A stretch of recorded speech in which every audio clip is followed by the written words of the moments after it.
Hi. Learning Japanese can be kinda sucky sometimes, but what if I told you that it doesn't have to be?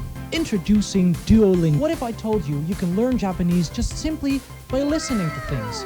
That's right, it can be not sucky, it can even be fun. Hi, my name is Peter, and I also suck at Japanese. That's what happens when you use Duolingo. I've been not sucking for about 6 months now, so don't click away yet, and maybe you'll learn something from my mistakes, like Duolingo. Active immersion rocks! Yeah! Peter in Japan.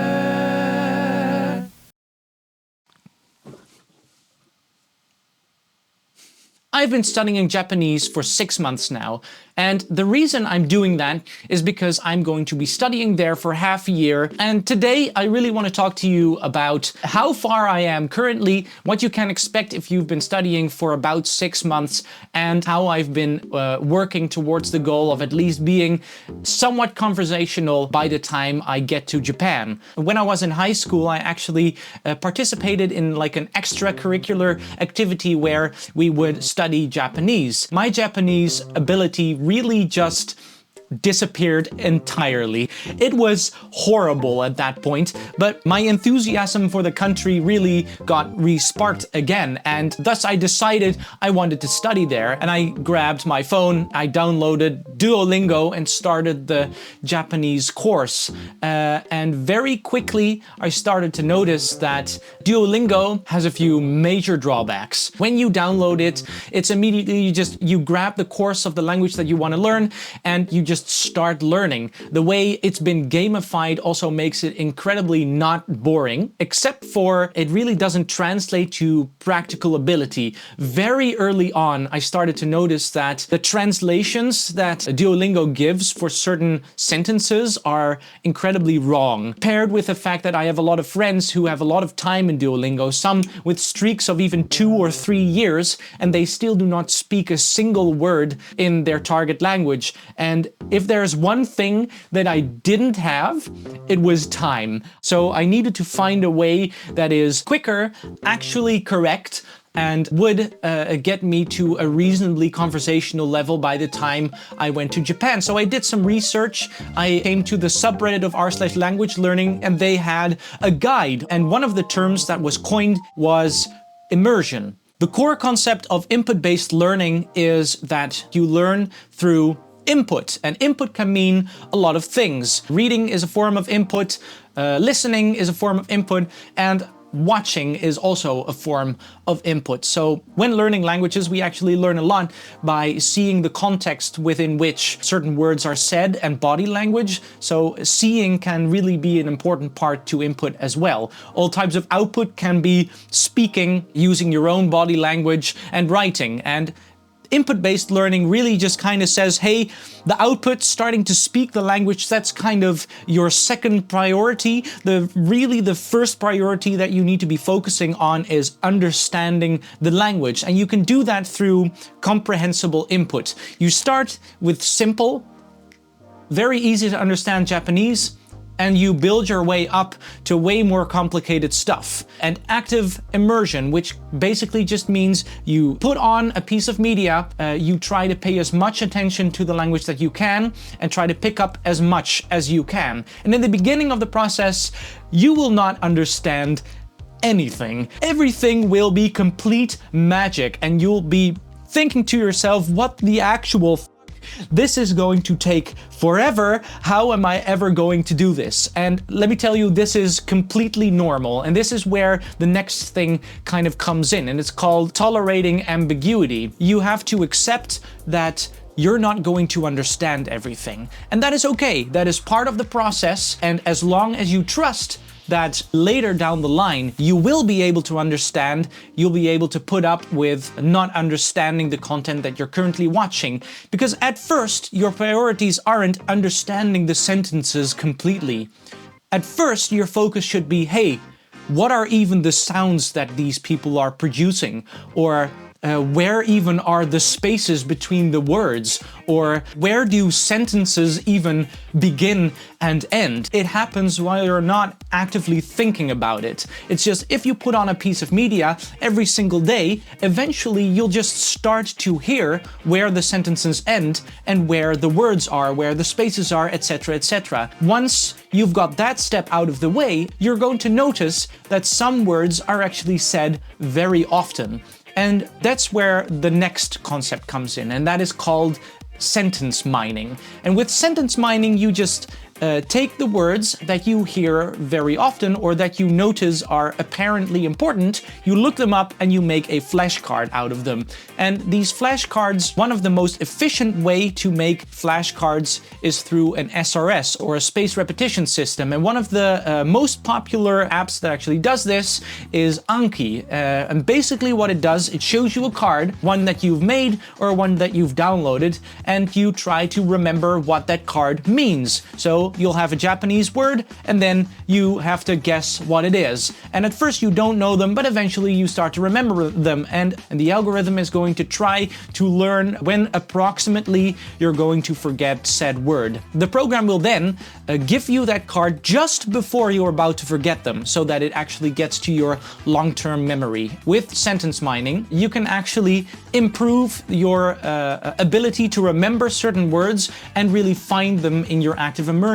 You're interacting with the language so often that it's really rewiring your brain in certain ways. I remember the first few times I got some sentences in Japanese that really just did not have a one-to-one translation in Dutch, my native language. And that was so interesting to me, that there are ways with which you can express yourself in another language that really aren't possible in your own. And then eventually, when you really start to understand the language, is the point where you can start outputting and you can start trying to speak. If you don't feel like sentence mining, there's also the possibility to use one of the pre-made word lists for Anki. A lot of the words that are given in these word lists are based on a generalization of all the most common words, but some of those words are really not necessary or relevant to me personally.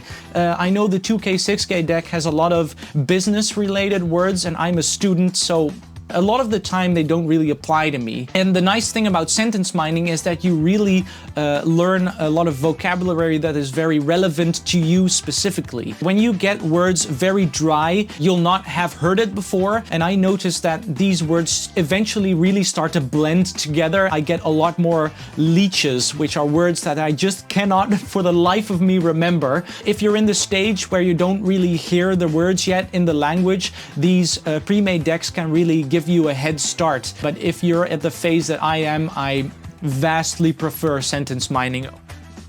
My process was a little bit rough. In the beginning, I had a lot of motivation. I just learned that I was going to go to Japan, and that gave me so much energy to work ahead, and I really just ran past my own personal boundaries. I remember learning for hours per day. After that, I got very burnt out from language learning. My goals were way too high. I thought that I could perhaps become N1 JLPT level in a year. That is absolutely fucking impossible. That's never gonna fucking happen. Keep your goals realistic. And for me, it's also learning words as my #1 priority instead of just watching things. Watching things should absolutely be your first priority. You have learning words as a tool to make your language acquisition easier, but it shouldn't be your main activity. Also, because learning words is boring, let's be real here. I eventually started having a hard time keeping up with my words. And as you can see in this graph here, my speed at which I was learning went down very drastically. The words start to get a lot more difficult. I eventually skipped an entire month. And I wouldn't recommend skipping a month. A lot of the YouTubers that really focus on spaced repetition and learning languages really tell you to do it every single day. And personally, I couldn't do that. And it really just comes down to discipline eventually, but I do think that a lot of the people that have done it every single day for an incredibly long time are a lot more disciplined than I am. I have done it almost every single day, so I was still watching the shows, but I just stopped reviewing the cards that I had. If you get into the situation where for whatever reason you're just not feeling it, you have other personal problems in your life, and it's just not possible for you to learn, that yes, you will forget words while you're not learning.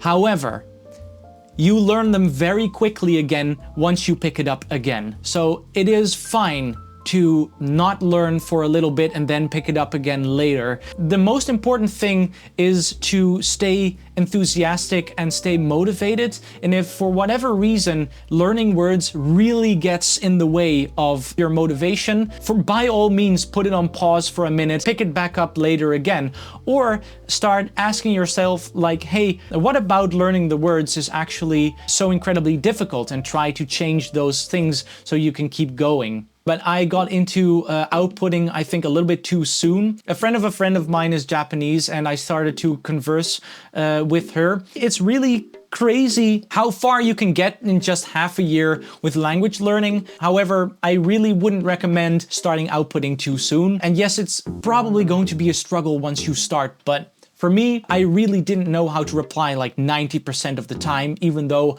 I had a pretty good idea what she was saying. I started outputting around 4 months. I would really wait until like 8 months or even 10 months. What I did was way too soon.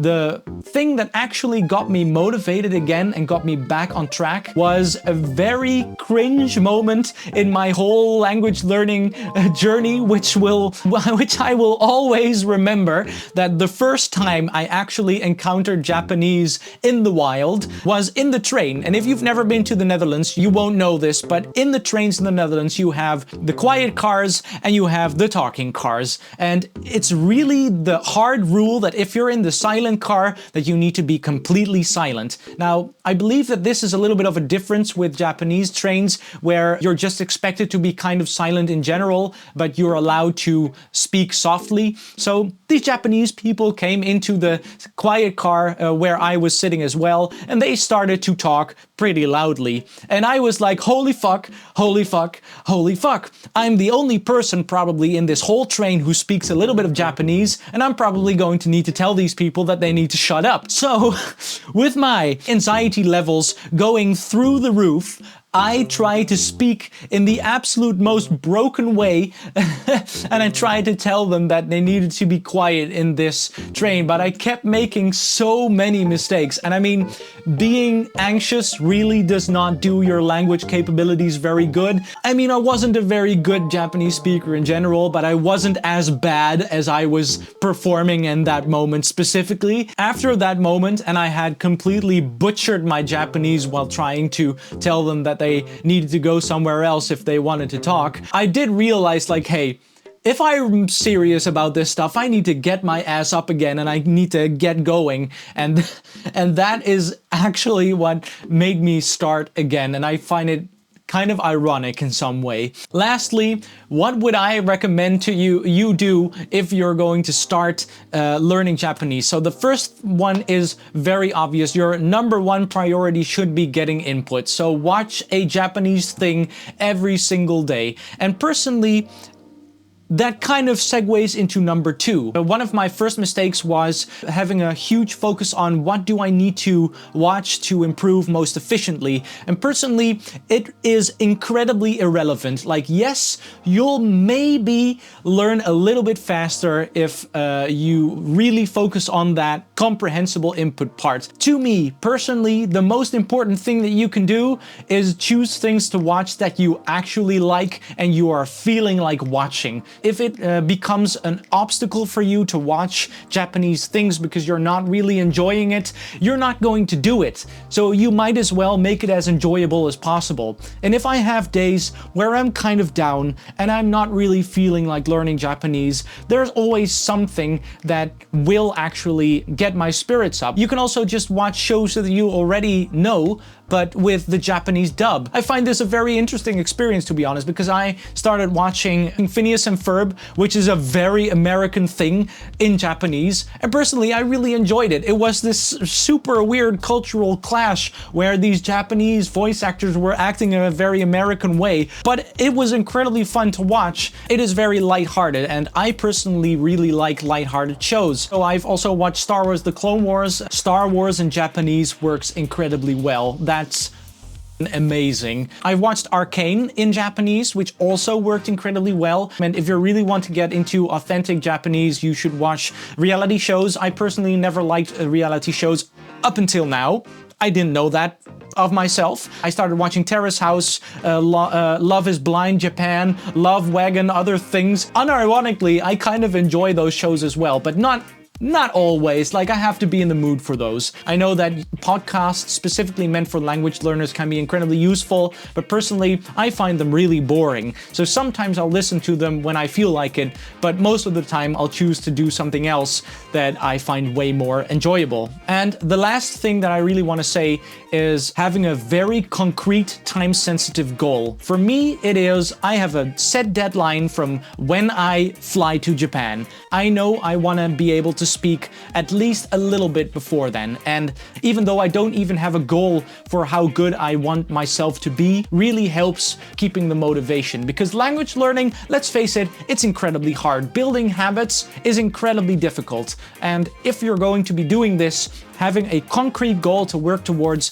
is really going to help. Just being a casual language learner, I personally don't really feel like that's possible, at least for me. Maybe there are people that actually are able to do this, but personally, that's never gonna happen. Finally, my results. How good can I speak Japanese in about 6 months? So my outputting ability is absolute crap, but my comprehension ability is actually pretty good. I passed the JLPT N4 practice tests, which gave me an indication that currently I'm in between somewhere of N4 and N3. I really start to be able to follow the shows that I'm watching. So I would say I understand about 50% of the sentences that I hear. And I do have to say most of the things that I miss in the sentence are often the most important things. Also, more concretely, the amount of words that I've been able to learn, is about 1,800 words. That could be more. If you are able to handle more words with your sentence mining,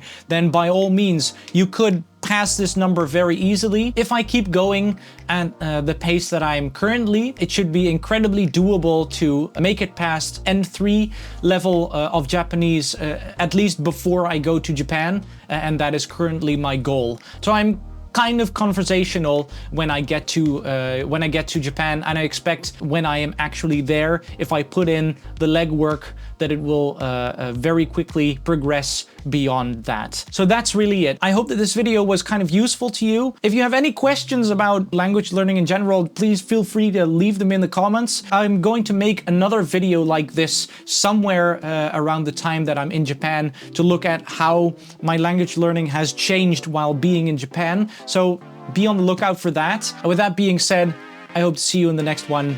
Goodbye. I'm going to punch the camera now.